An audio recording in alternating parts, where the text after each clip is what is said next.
on development of the pharyngeal artery. So in the stage 1, you can see this is the pharyngeal artery. So it has this is only the pelvis cortex. This is the proximal part, distal part of the cortex. This is also called truncal arteriosus. This is written one word or bonus, and this is the proximal vulvar part of the pelvis. Here you can see the ventral part of the ventral part, ventral ascending aorta, and this is the dorsal aorta, and this is the arch artery.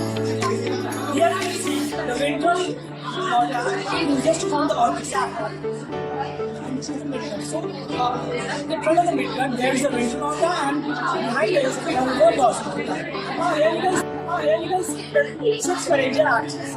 This first pharyngeal arch, second pharyngeal arch, third, fourth, and like 6. The first pharyngeal arch mainly disappears, its remnant gives maxillary artery. The second pharyngeal arch also disappears afterward, but in real life it gives pharyngeal artery. The third pharyngeal arch gives rise to the common carotid artery, and its distal parts give rise to the internal carotid artery. Also, there is a word for the external carotid artery.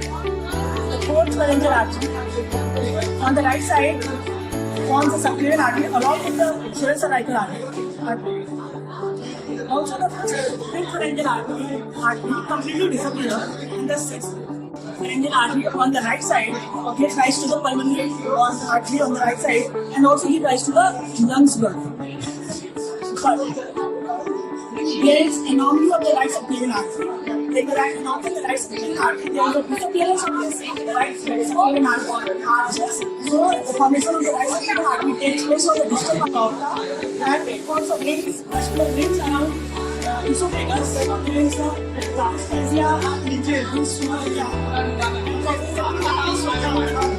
now, on the stage 4, you can see the pulmonary duct, on the left right pulmonary artery and pulmonary artery connected to the second aorta by ductus arteriosus.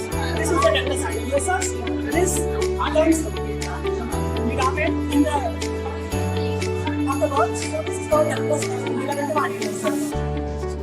Here you can see the spinal septum lesion form allows the third and the fourth arch artery to open in the ascending aorta. So there is the flow of oxygenated blood.